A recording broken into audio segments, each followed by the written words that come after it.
जय गणेश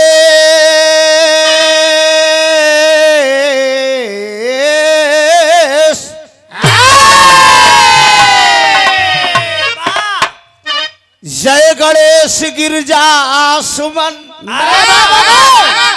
क्या बात है। अजगण नायक गण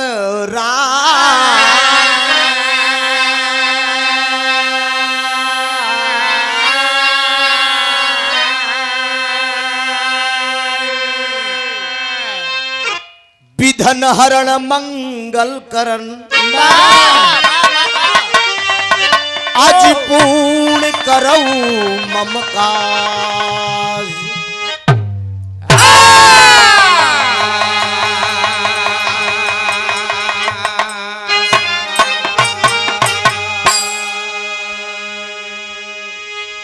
शिव समान दाता नहीं अज विपति विदारन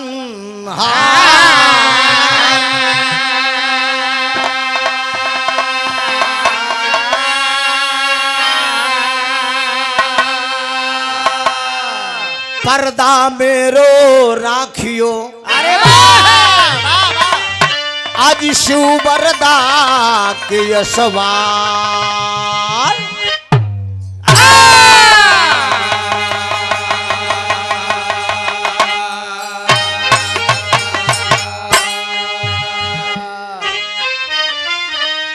श्याम रंग शोभा वर्णित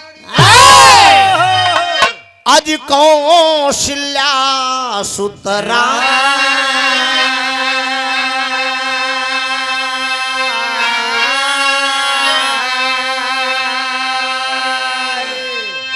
जिन्होंने ताड़िका सुबाहु को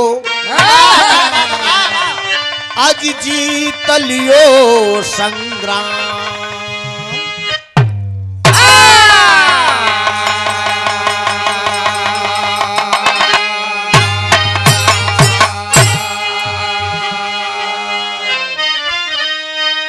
हमें चिंता नहीं उसकी हमें चिंता नहीं उसकी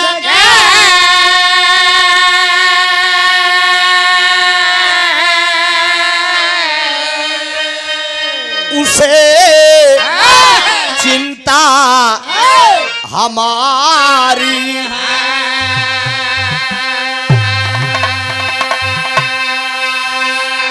अरे मेरी पतवार का रक्षा सुदर्शन चक्रधारी है।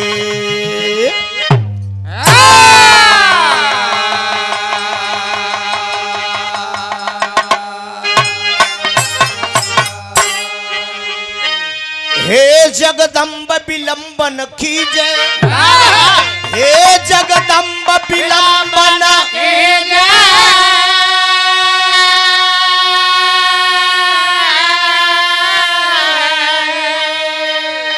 अरे सुत है ए माई कष्ट में दर्शन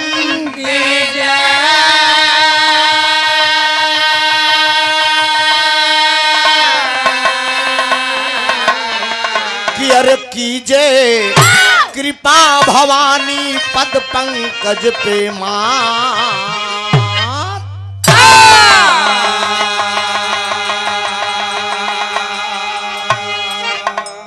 जय कृपा भवानी पद पंकज पे मात।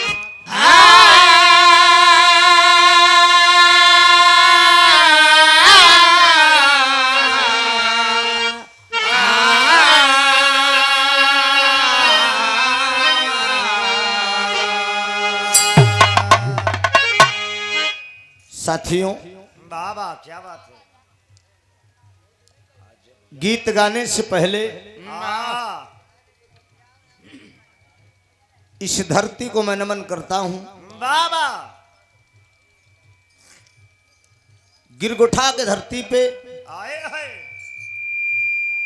बड़े गाजे बाजे के साथ बारात सजा के बाबा दूल्हे राजा जी के पिताजी कहां से बारात आई?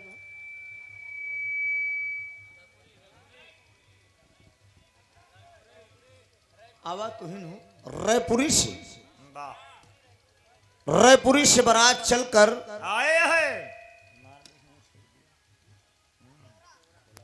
गिरगोठा के सरजमी पे वाह वाह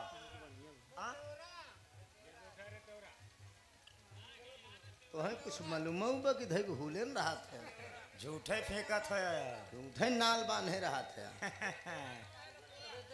रतेउरा ये रतेवरा गिरगोठा दोनों है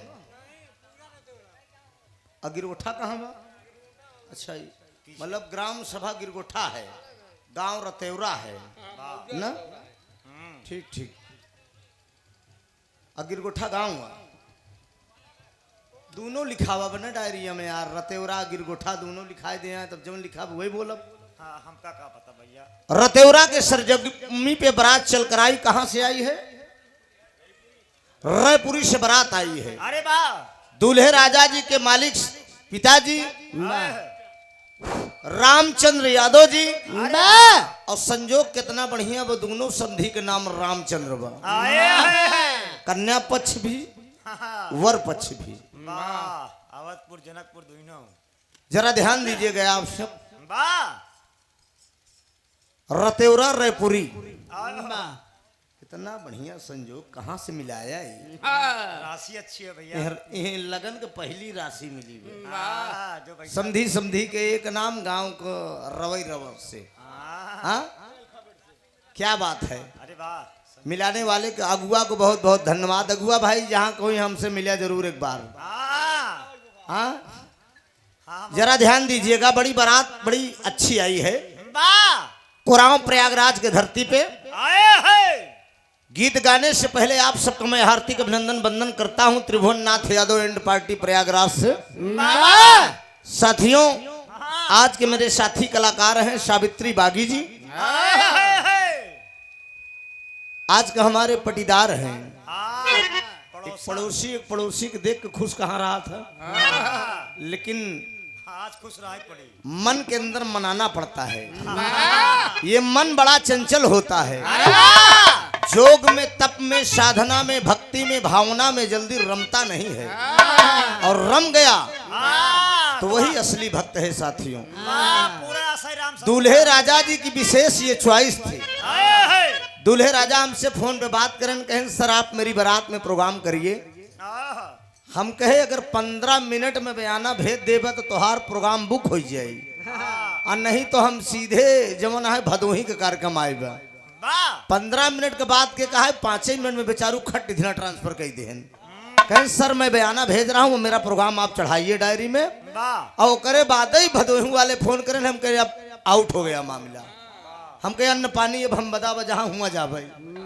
आप सबका दर्शन दीदार हुआ हम बच्चे कृतार्थ हुए साथियों कलाकार कोई कलाकार नहीं होता है कलाकार आप सबकी चरणों की धूल होते हैं और दूल्हे राजा जी के मौसी के लड़के बंबई से बेचारू बड़ी मेहनत करें फोन पे बात करें कहें त्रिभुवन जी बड़ी इच्छा है आपका प्रोग्राम कराने का हमने कहा मोहब्बत के गम को खामोशी में उठा लेना अरे वाह जो कुछ आए आंखों में उसे पलकों में छुपा लेना अब देखा है बारात तो बड़ी बढ़िया लेकिन अभी हमारा दुल्हा का मौसिया कहाँ है मामा कहाँ है फूफा कहाँ है जीजा कहाँ है काका कहाँ है दुल्हा के पिताजी कहाँ है धीरे धीरे थोड़ा बहुत दक्षिणा ले आवत रहा कम से कम परिचय बारी बारी होत रहा है और कहे से कि कितना रिश्तेदार डीजे जहाँ सजा था अच्छा आवा भैया यह देखा एक जने आए ना और कहो पवन यादव जी आप रायपुरी से 51 रुपया का पुरस्कार जिया शेर बारे पवन नमो बड़ा खतरनाक बा अरे वाह कैसे के पवन है ने कब उड़ जाए कोनो ठा ही नहीं हाँ बाबूजी एक वंदना प्रस्तुत है त्रिभुवन नाथ यादव एंड पार्टी से मास्टर साहब लगाए क्या हम जरा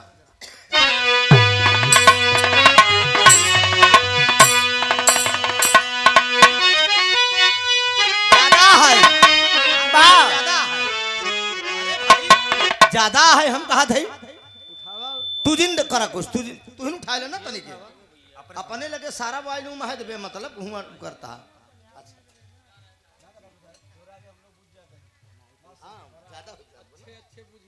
अरे तब का भैया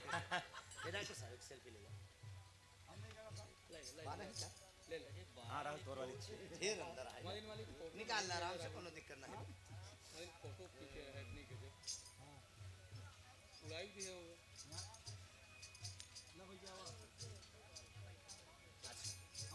अच्छा इसे सामने खड़ा हो जाए कि फोटो खिंचाई ली, ये यादगार में कम से कम रहा है। पैसों दिखावत रही यार कि 500 दे आए ना यार, अरे यार दिखावत है।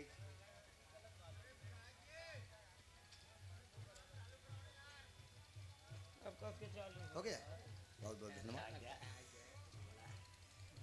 सुंदर पुष्पहार, वाह वाह वाह, एक बनारसी साफा और ये सादर 500 रुपए से सम्मान किया गया। आज इस महफिल के बादशाह दूल्हे राजा जी के बड़के भैया जी आदरणीय मनोज यादव जी, भाई आज बड़ा मगन है, भाई भी है आए हैं, भयाहू सुबेरे घरे जाई, कहीं से घूम टहर के ऊपर एक लोटा पानी और एक कप चाय लेके भयाहू भेजवाई दे के उसे। काहे से कि भाई आप जेठौत है, बैसाख के बाद जे तपई डगर खड़े हैं खास, बैसाख के बाद जे तपई डगर खड़े हैं खास, यही कारण से रास्ता बेराई देर भाई मोर सास।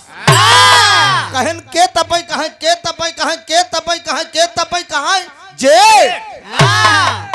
मुन्ना राजा जेठ। हाँ बाबूजी वो पर्दा रहन बेटवा कि जेठौते के जेठौत नहीं कहत रहे, वो सम्मान था। सादर 500 रुपया से सम्मान किया गया, बड़ी खूबसूरत बनाते। मुन्ना राजा एक लाइन लगावा।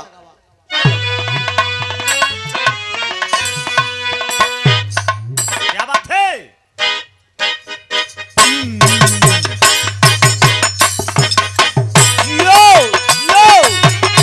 क्या बात है, ओहो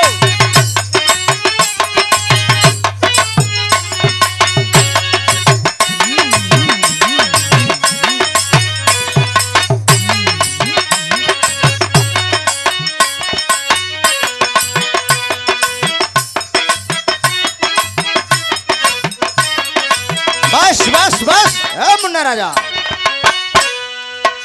बड़ी सुंदर इशारा हमारे मास्टर करते हैं।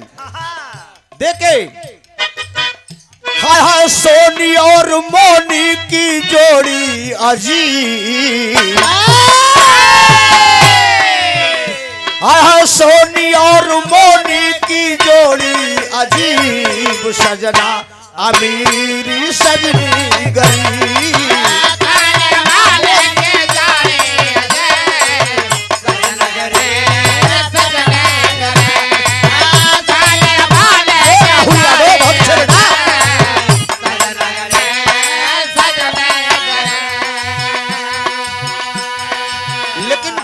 साथियों बेटा कहता क्या है, हाय हाय आया शरण विनती कर लो कबूल, मैया आया शरण विनती कर लो कबूल, माँ हमको दे दो चरण आपकी धूल, कर लो कबूल।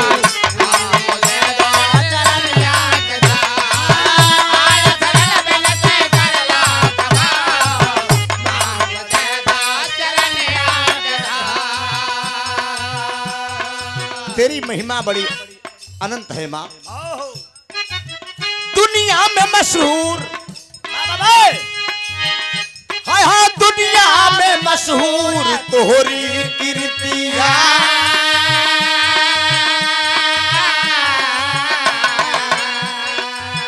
ए माई दुनिया में मशहूर तोहरी कीर्तिया, भक्तन से अपने लगवलू प्रीतिया।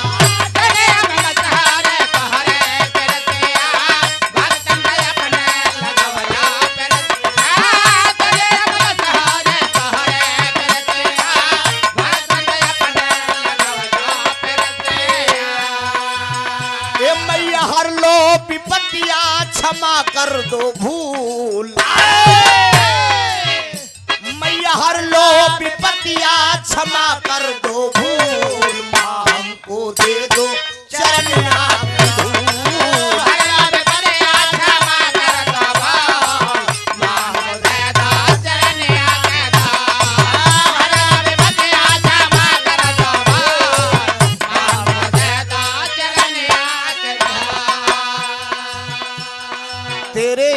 में सब बेटे हैं माँ। माँ माँ तो माँ होती है, अरे वाह माँ सब पे कृपा करती है। हाँ कमजोर बना, ये ट्यूब लाइट से बिरहा नहीं होता, हाइलोजन से होता। लेकिन बारात के मालिक जरा एक हाइलोजन की व्यवस्था करवाइएगा, वहां से बनवा के मरवा दीजिएगा। लाइट मंच पे कमजोर महसूस हो रहा होगा आप लोगों को। कलाकार का चेहरा जब तक भरपूर नहीं दिखाई देगा तब तक पब्लिक आनंद नहीं पाती है। जरा इस बात को आप ध्यान दीजिएगा। बिरहा शुरू करावे बरे तब मारे एकदम 8:30 बजे से डंडा कही दे है, तो ये भी व्यवस्था आप देखिए। जरा इशारा किया गया।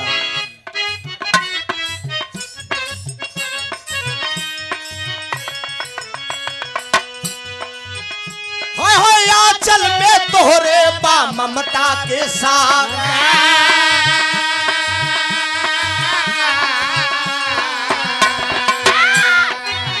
आंचल में तोहरे बा ममता के सागर, तोहरे कृपा से भक्त भइले उजागर।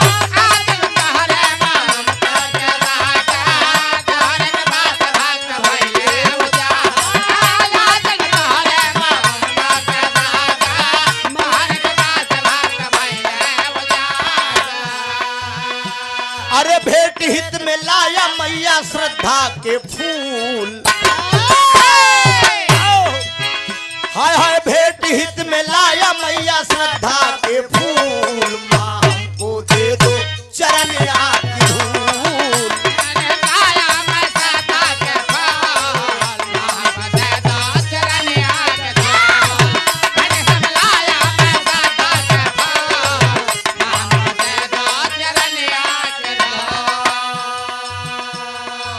मैया तेरी कृपा जिस पर हो जाती है, वो चाहे संगीत हो या कोई भी क्षेत्र हो, किसी किसी को माँ ने वरदान दिया है बाबूजी।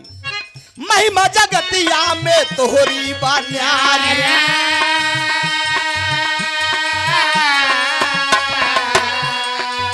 हे माई महिमा जगतिया में तोहरी बान्यारी। केहू बना राजा केहू बन गया भिखारी।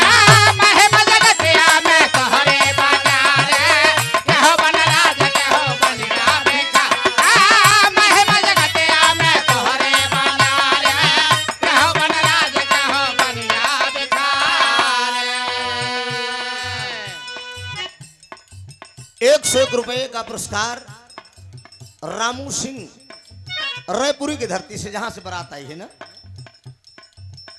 सादर ₹101 का पुरस्कार। भैया को बहुत बहुत प्रणाम हो, आशीर्वाद की परीक्षा है। महिमा जगतिया में तोहरी बान्यारी, केहू बना राजा केहू बन गया भिखारी।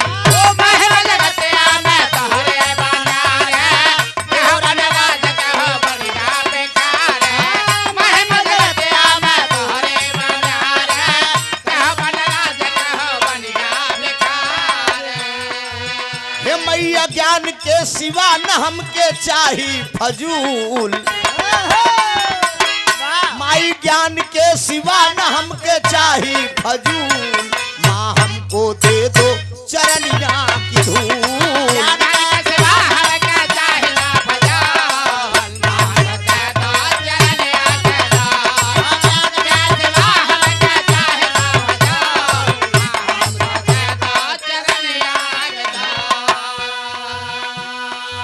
आखिरी लाइन में कलाकार अपने खानदान का परिचय देगा। मैं किस वंश का हूँ, कहां से गीत संगीत गाने का अवसर आप लोगों के बीच में मिला, कौने फुलवारी का फूल है दोस्त। इशारा किया गया। भुल्लू दादा तज के गईले वतनवा,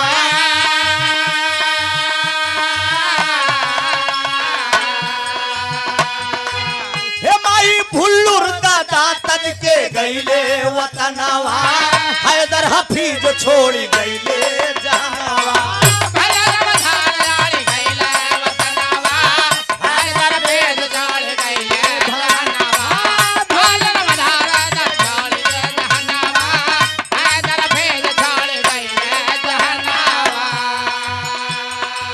भुल्लू दादा तज गईले वतनवा, हैदर हफीज छोड़ गईले जहनवा।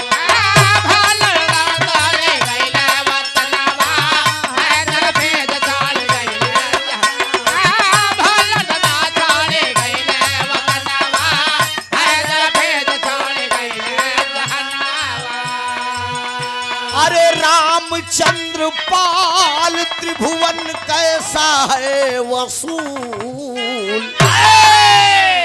इस वंदना को जिन्होंने लिखा है हमारे अखाड़े के बड़े अच्छे राइटर और अपने जमाने में गायक कलाकार भी आदरणीय रामचंद्र पाल जी। इस वंदना को बड़ा मार्मिक भावों में लिखा है दोस्त कि हाय हाय अरे रामचंद्र पाल त्रिभुवन कैसा है वसूल। अरे रामचंद्र पाल त्रिभुवन कैसा है वसूल। माँ हमको दे दो चरनिया की धूल।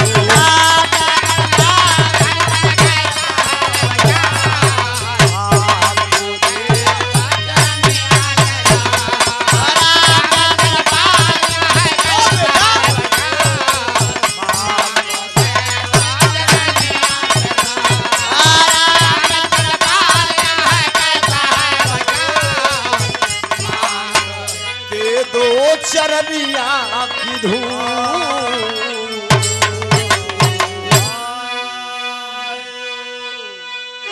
मास्टर वंदना तो हो गए, अब तनी को कुछ ऐसन बजावा।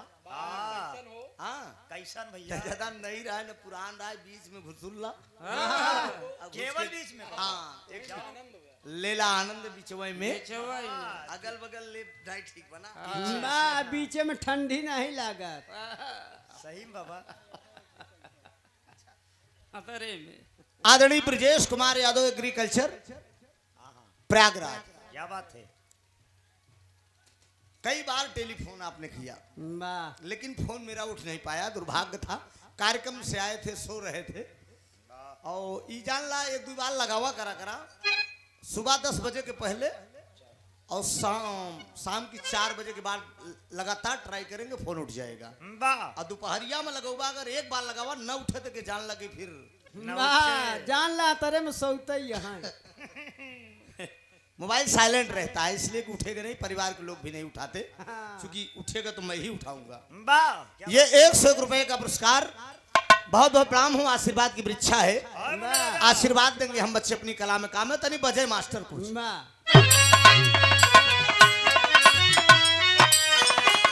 क्या बात है?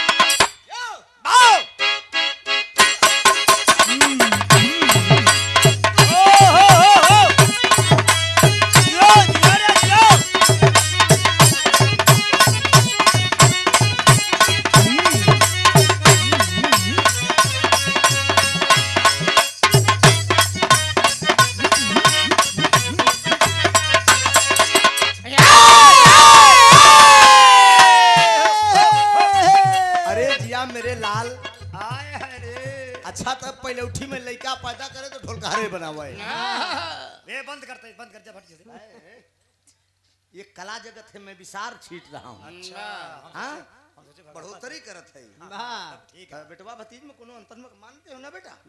पहले डाई तब यूरिया लहसुन हमार बा। अरे अच्छी बात है। क्या बात है? बड़ा सुंदर गीत का इशारा हो भगवान भोलेनाथ कि पत्नी पार्वती की सहेली अर्थात कहा कि मतलब कि भोलेनाथ के सढ़ुआइन अपने जीजा से मजाक करत है। गुदियाई के पास में एकदम मुस्कुराए के बड़ी मस्ती के साथ कल रे जीजा भोलेनाथ तो भांग धतूरा में मस्त कम बोला साली और पे जल्दी बोला कैसन साली हो ना इशारा करके कहत का है तनी सुना ये गौरा के सैया हो तनी सुना ये गौरा के सैया काहे भावे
हटोती प्लान आप माननीय महोदय जी की तरफ से 101 रुपया का पुरस्कार यह लाइन पर देते हैं। हाँ। केहू कहे भोला केहू कहे त्रिपुरारी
जैसे तू दिहला विधना बदिया में लालनवा एक बिटिया उदय जाना ओ एक बिटिया उदय जाना ओ ताराई बाते कन्या धनवा एक बिटिया उदय जाना ताराई बाते कन्या धनवा एक बिटिया उदय जाना ताराई बाते कन्या धनवा एक बिटिया उदय जाना।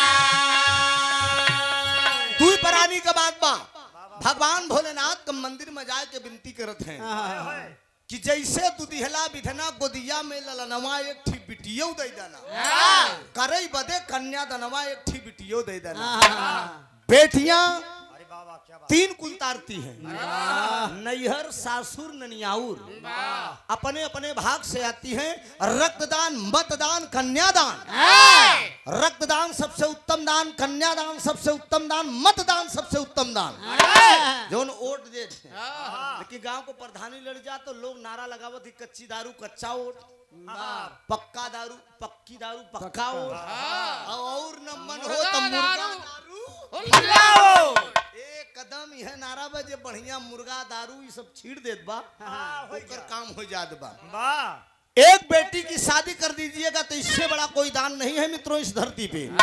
लेकिन दुबरानी खड़ा है दुनिया का मालिक से अलग विनती कर रहे हैं।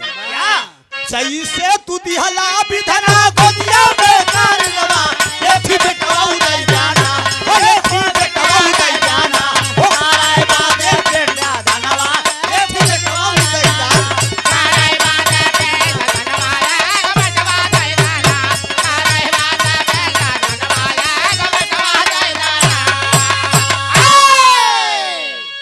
एक लोकगीत 5-7 मिनट का प्रसंग बारात के मौके पे कार्यक्रम बा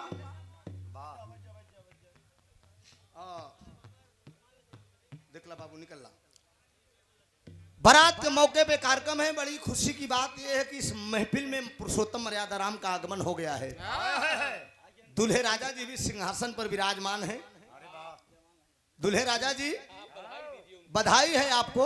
हाँ भैया। और बिरहा करावे में दुल्हा राजा बड़ी मेहनत करन हमसे फोन पे देखा दुल्हा राजा डायरेक्ट बात करते रहे और का यहर और क्यों सुनाई ना इनके पिताजी बात करें ना इनके भाई बात किए डायरेक्ट स्वयं बात किए कि आप मेरी बारात में सर आपको आना है। और आज वो दिन आई वो घड़ी आई कि आपकी बारात में हम दोनों कलाकार उपस्थित हुए। एक थी लोकगीत बा बारात के मौके के बाद बा जोड़ा के बाद जोड़ो भाई बड़े भाग से लागत है नहीं कितना मोबाइल पे बात करत चैटिंग करत करत देखा तमाम कांड होत बना मुस्कान मुस्कान नाम की औरत अपने मन से धुए के 15 टुकड़ा करे चुनियावा के चक्कर में। नीले ड्रम में मुस्कनवा मुस्कनवा मारे चुनियावा के चक्कर में अपने मन से धु काट डाले। हाँ? सही में। अच्छा भाई मुस्कान नमो सर्वा खतन नाम बा। हाँ हाँ? और का देखा दिल लगा है गधी से तो परी क्या चीज है। और ओकर मन से धु हाँ चुनियावा से ज्यादा सुंदर रहा। हाँ ओकरे पहले ही कांड नहीं खत्म भा तबले सोशल मीडिया पे चलते ही तबले ही आए कि सास अपने दमादे के लेके फुर रही यो खत्म नहीं तबले यहो खत्म नहीं बा दादी जवन है लेके अपने नाती के फुर रही दुनिया में का हो बा सरवा कैसे देश हाँ? रही हो कैसे देशवा रही मोर राम भाई हो हाँ? दादी हरन जब मजा ले दी बुढ़ाई दाम 16 अप्रैल को गुलाब भैया शादी रही उगर बाद माइन मजा ले बिटिया घर ये वैसे रहेगी बेचारी ये जमाना है मारा सारा नाश कर दिया मारा सारा नाश कर दिया फिल्मी हीरोइन ने लाचार यारो मीना मधुशाला बैजंती माला जान पसार रूरे इनके नखरे से रे गया मचल सारा संसार देवी देवता का फोटो घरे में न देखबा लेकिन हीरोइन घरे में जरूर हाँ, रवीना टंटा धरे श्री देवी हरन जरूर ऐसे के जान लो वह देख के करेजा हरियर होत रही सोचिए श्री देवी के भाई हाँ? तेरी मौसी के दौड़ा मैं हमार दीदी दाब दे ने तो कोई कोई करबे एकरे चक्कर में न रहा ज्यादा प्रयास न करा बेटा इशारा है जरा गौर करेंगे लाइन दी गई है डॉक्टर साहब बड़ी पुरानी लाइन है।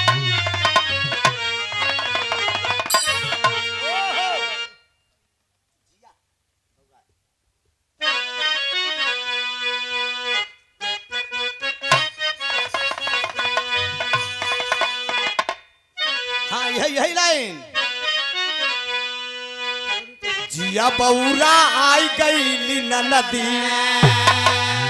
अरे जिया बौरा आई गईली अरे जिया बौरा आई गईली जिया बौरा आई गईली न नदी कहे पनिया भराना कैसे जाओ जिया बौरा आई गईली ना नदी पनिया भराना कैसे जाओ जिया बौरा आई गईली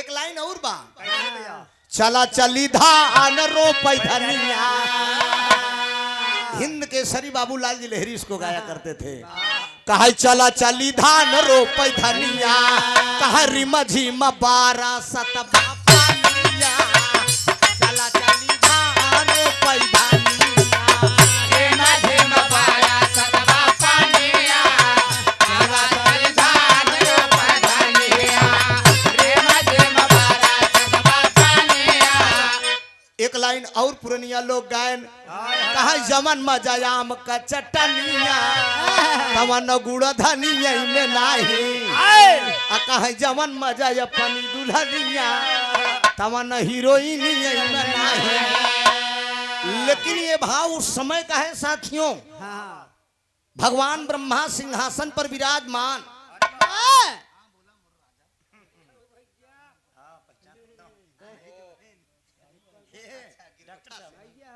श्रीमान हमरे राज बहादुर यादव जी गिरगोठा से अरे जिया शेर चल जाए कोनो बात नहीं पेट्रोल टंकी उनकी चल जाए हाँ चल जाए आओ तनिक और गड़बड़ होई कोनो दिक्कत नहीं राज बहादुर यादव जी गिरगोठा से 60 रुपया दे जुग जुग जिया मोर राजा भगवान ब्रह्मा के दरबार में ब्रह्मा जी दरबार में बैठा इतने में लौकी का बाजा लहे पंटहवा मूड हाँ हाथ भर को चुनाई नारद जी पहुंचिन तो गहन आज जब नारद जी पहुंचन कहन नारायण नारायण नारायण ब्रह्मा जी कहन कस नारद कहाँ से आओ कहन पूरा मृतलोक टहट डाए पूरा टहट गए महल पीछे से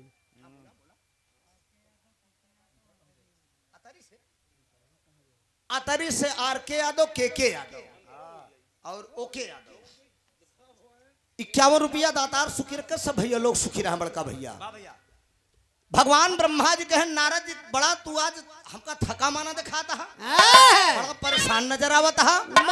कहे बाबू सुना हम बतावत है मृतलोक टहर किया है, कहूँ छोड़े नहीं देवी देवता सल्लई के मनुष्य तक देख जाए। कहे का भा कहे हम तनिक अंतर पाए है, कहे कहे कमन अंतर, कहे बाबू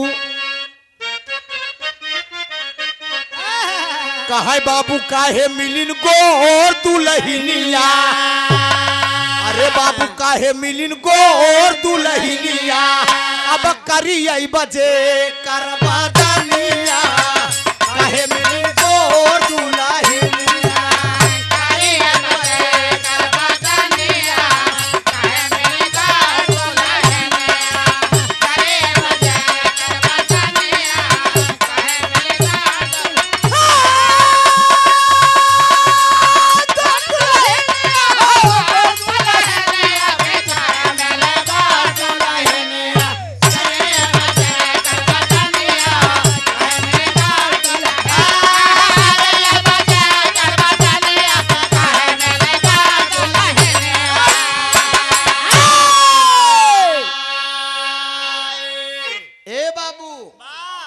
काहे मिलिन गोर दुलहनिया, जब करिया करिए बजेकर बदनिया तक काहे मिलिन गोर दुलहनिया। यानी नारद जी का कहा कि मतलब ई बाटे कि हम जितना टहर के देखे है मनसेधु सांवर या तकरिया, लेकिन मेहरारू जो ना चकचकवा, मतलब एकदम कचकचवा, मतलब इतनी को देसऊ भाषा या कहे बड़ी कचकचवा, कचकचवा माने अर्थात ब्यूटीफुल, सुंदर, यानी मेहरारू गोर मनसेधु। अच्छा ये अक्सर देखा गया है टहर के दास भी निरीक्षण करे बाबूजी, जवन तनी के ऐचड़ खैचड़ अच्छे रात घेर राहु हरे, उनका मेहरारू बड़ी टाप मिले। मेरे दोस्त जरा गौर करा बाबूजी, सतयुग में सिद्ध करता है नारद जी की देखा केकर जोड़ा अंड बंड बा। एक मिनट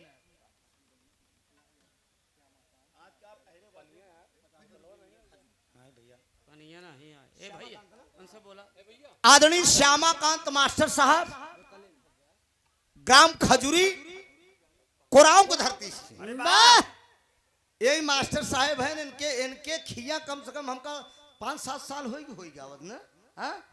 22 नवंबर का बिरहा का कार्यक्रम फिक्स रहा था।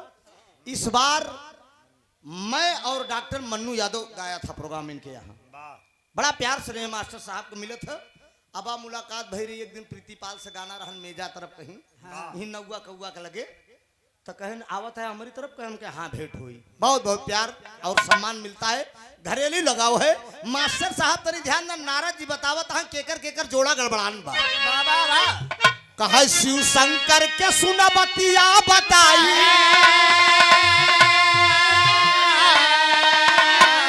शंकर बाटिल सावर पार्वती गोर बाटिल,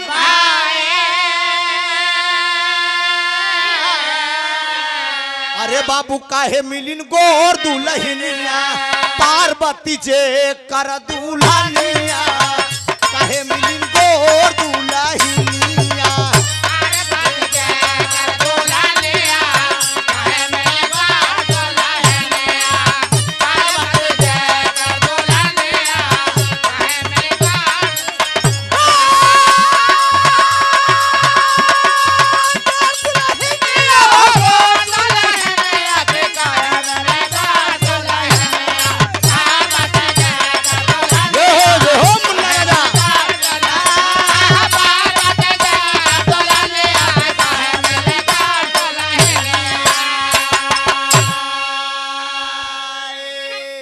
शंकर जी के देख लिया भांग धतूरा छान के मस्त रहा थी।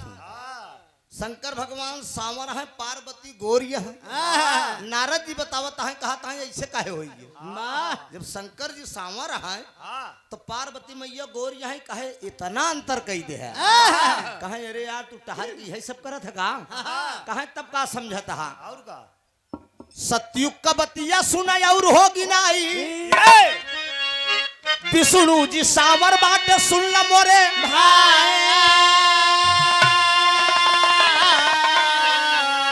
अरे बाबू काहे मिलिन गोर दुल्हनिया, काहे मिलिन गोर दुल्हनिया, अरे लक्ष्मी हजे कर दुल्हनिया, काहे मिलिन गोर दुल्हनिया।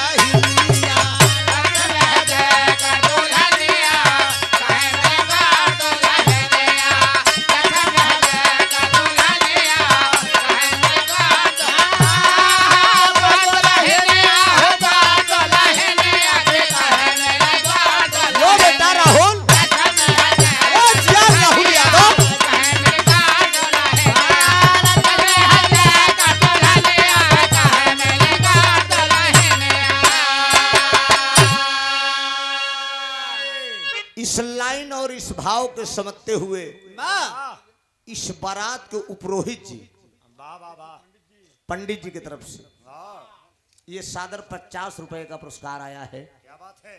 लाइन गुरुजी समझाता हूँ हाँ कि ये कलाकार कितनी ऊंची बात गा रहा है। वाह तो जी वेद पुराण पढ़ी वही सब जानी ना कि कहाँ से आप एक पहले पढ़ा जात ओकरे बाद तर्क वितर्क लगा के तब लिखा जाता, वाह, तब लेखनी उठावा जाता गुरुजी। पहले भ्रमण किया जाता, निरीक्षण किया जाता है कहाँ तक सही है और कहाँ तक गलत है। ए पिताजी, नारद जी कहा था कि क्षीर सागर में विष्णु जी के देखा, विष्णु जी सांवर हैं और लेटा है, माई लक्ष्मी चरण दबाओ, ये लक्ष्मी गोरिया है, विष्णु जी सांवर अरे वाह, है, आपो को भाई हालिया है, आपो सांवला हा, मैया कितनी गोरिया है। नारद जी से ब्रह्मा जी कहन और बतावा कहा त्रेतों में सुन लांड बंड भा।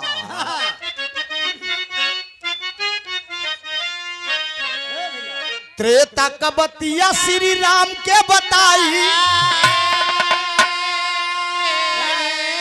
सावली सुरतिया प्रभु राम के गिनाई, कहे बाबू काहे मिलिन गोर दुल्हनिया, बाबू काहे मिलिन गोर दुल्हनिया, सीता बालिन जे कर दुल्हनिया, काहे मिलिन गोर दुल्हनिया, सीता बालिन जे कर दुल्हनिया।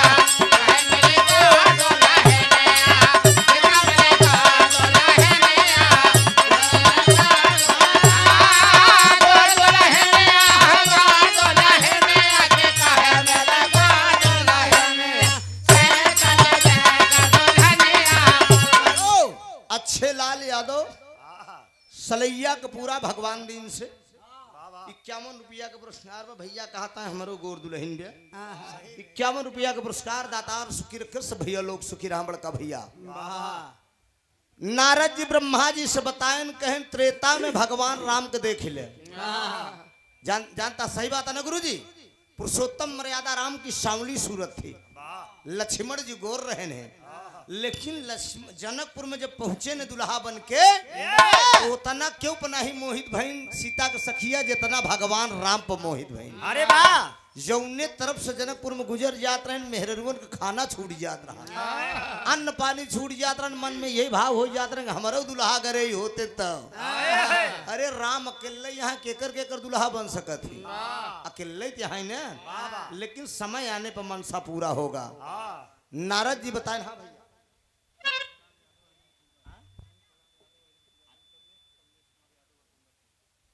हिंचलाल यादव जी आप अहिरन का पूरा मेजा तहसील के बगल बहुत प्रसिद्ध गांव है में अहिरन का पूरा, बहुत कार्यक्रम में अहिरन का पूरा में गाया हूँ। अहिरन का पूरा गौना का नमोई बहिरे के अकेले है ये है, और कम से कम 50 प्रोग्राम से कम न करे हो अहिरन का पूरा से, अहिरन का पूरा से। हाँ अहिरन का पूरा से जब बारात जाई तो त्रिभुवन जरूर रही, एक मेहरारू चाहे जे आवे 200 रुपया का पुरस्कार पाँव लागी आशीर्वाद दे। भसुंदर खुर्द से आप कमलेश कुमार यादव जी वहीं बगले के निवासी हैं, 200 रुपया का पुरस्कार दातार सुखी रखकर सब भैया लोग सुखी रहा है। त्रेता में राम और सीता का बाद राम सांवर है, सीता गोर यहाँ है, अब द्वापर में आई जा। अरे वाह वाह,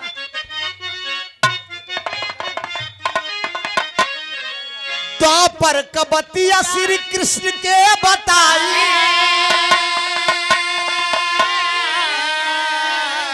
सामली सुरतिया बरास कैले भाई कहे बाबू काहे मिलिन गोर दुलहिनिया बाबू काहे मिलिन गोर दुलहिनिया रुक्मिणी हो जे कर दुल्हनिया काहे मिलिन गोर दुलहिनिया रुक्मिणी हो जे कर दुल्हनिया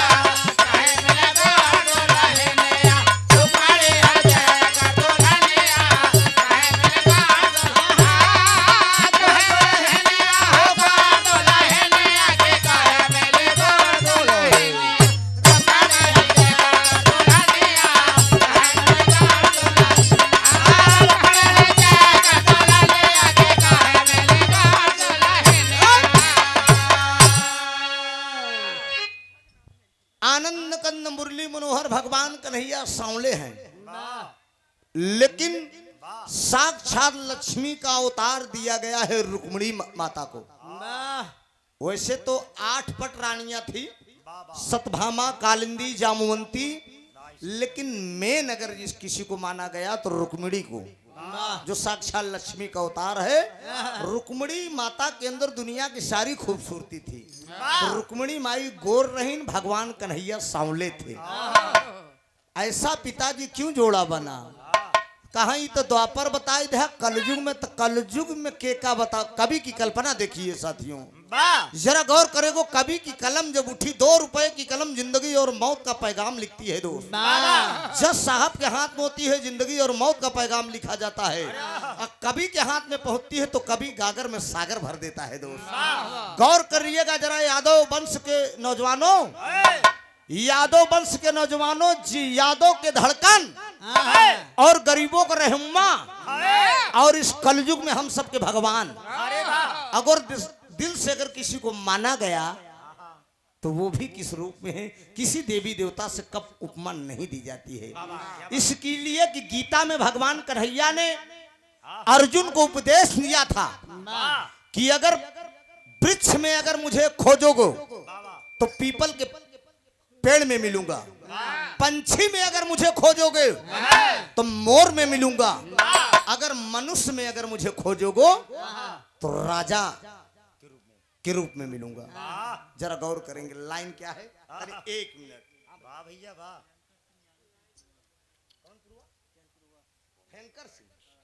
भयंकर सिंह यादव जी चैन के पुरवा से 101 रुपया जिया मोर राजा हाय हाय रे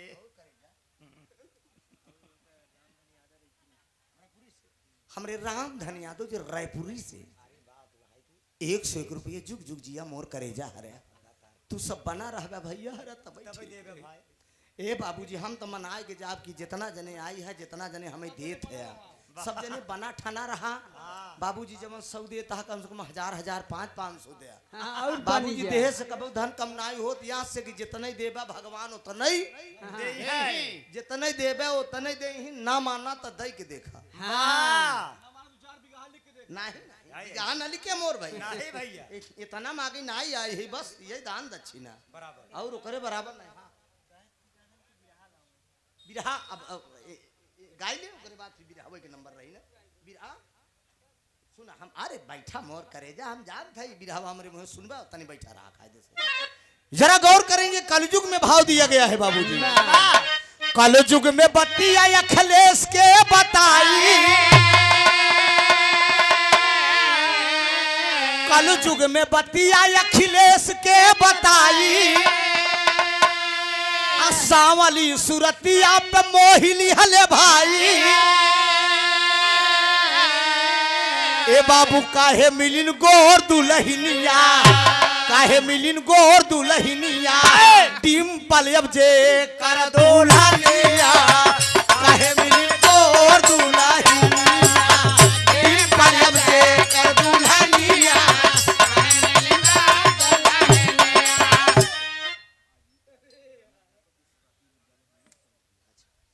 अजीत यादव जी प्रधानाध्यापक हलिया के धरती से आदरणीय मास्टर साहब के कर कमलों द्वारा 101 रुपया का पुरस्कार दातार सुखी रखकर सब भैया लोग सुखी रहे बड़का भैया। कलयुग में किसी देवता से कब उपाधि नहीं दी गई है दोस्त।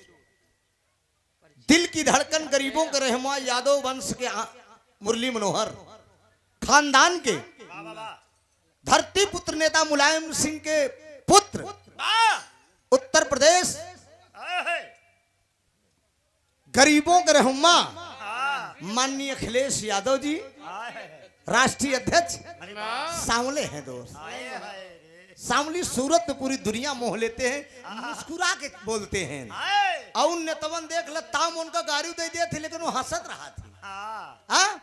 एक जने भाजपा में एक नेता है केशव प्रसाद मौर्य तो हर मुहिम गारिन देती। हाँ सपा सफा हो जाएगी, ये हो जाएगी, वो हो जाएगी, लेकिन तू चल मैं आता हूँ चिपड़ी रोटी खाता हूँ। शेर चला जा रहा है कुत्ते भूखते रहे। नेता वही होना चाहिए जिसके अंदर गंभीरता हो। दो माननीय अखिलेश यादव जी कोई भी कुछ भी बोले लेकिन अपने काम से मतलब रखते हैं। नेता का मतलब वही है और कलाकार का मतलब वही है।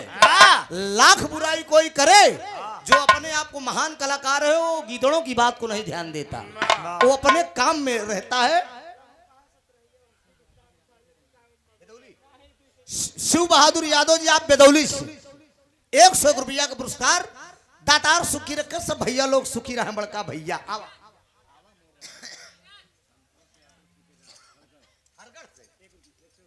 अच्छा संतोष यादव ठेकेदार हरगढ़ से 100 रुपया का पुरस्कार दातार सुखी रखे सब भैया लोग सुखी रहे।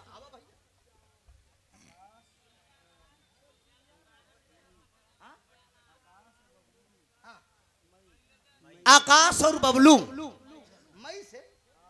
मई के धरती से पंकज भैया बबलू और क्या वहां के हैं मई 51 रुपया का पुरस्कार दातार सुन के रखे सब भैया लोग सुखी रहे। बड़का भैया जिया लाल यादव कोटेदार रुक गया बच्चा। अरे तेन ले दे कमाए दे तबई देव तो नहन के ना जियालाल कोटेदार साजी के धरती से 100 रुपया का पुरस्कार दातार सुखी रखे सब भैया लोग सुखी रहे। बड़का भैया डिंपल यादव जेकर गुजरिया काहे मिलिन गोर दुल्हनिया। डिंपल भाभी गोर हैं, अखिलेश भैया हल्के से सामले हैं। और जरा गौर करा बाबूजी होत काबा दोनों जने में काबा।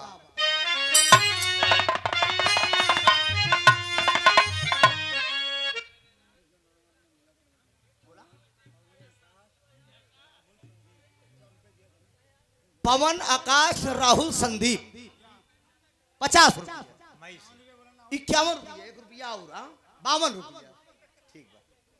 दातार 55 रुपया दातार सुखी रखे भैया खुश रहा मोर राजा है जुग जुग जिया।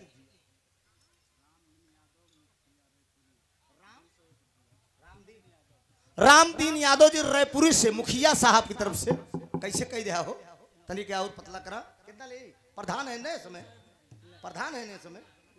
अच्छा 200 रुपया का पुरस्कार दातार सुखी रखे सब भैया लोग सुखी रहा है।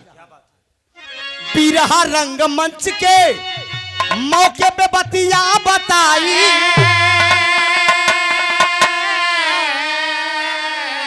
अटियन बाटन सावर सावित्री गोर बाटिन भाई।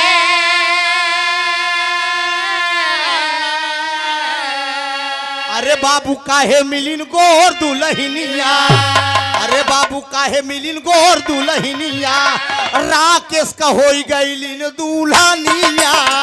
काहे मिलिन गोर दुल्हनिया, राकेश का होई गईलिन दुल्हनिया। राकेश का हो गईलिन दुल्हनिया।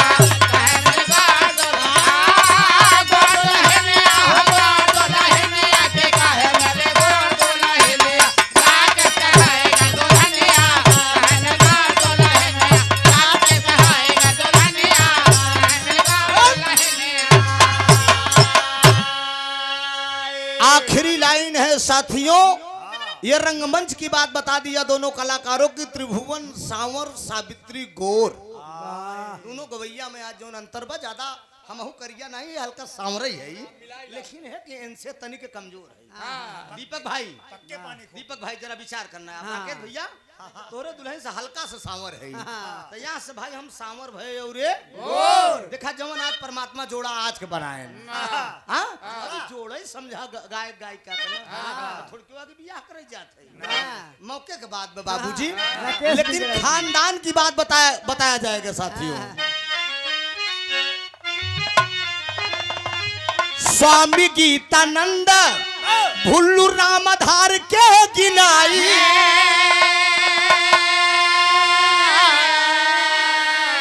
हैदर गुरु सावर ए दीपक हैदर गुरु सावर गुरु आइन गोर बाटिन भाई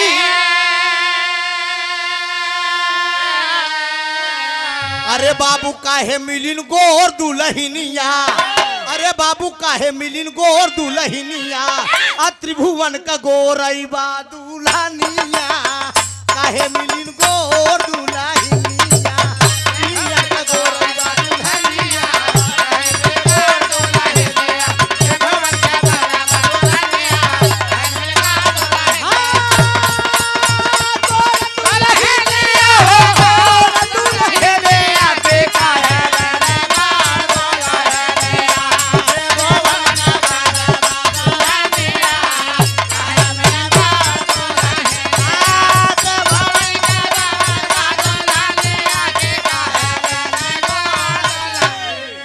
संजय यादव सलैया कला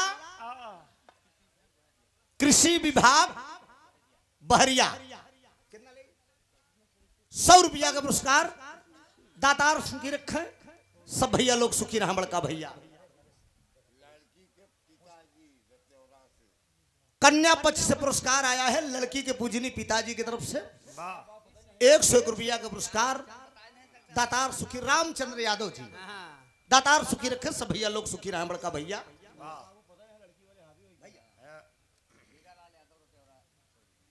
हीरालाल यादव जी आप रतेवरा से 100 रुपया का पुरस्कार बा दातार सुखी रखे सब भैया लोग सुखी रहे। बाबू काहे मिलिन गोर दुलाहिनिया काहे मिलिन गोर दुलाहिनिया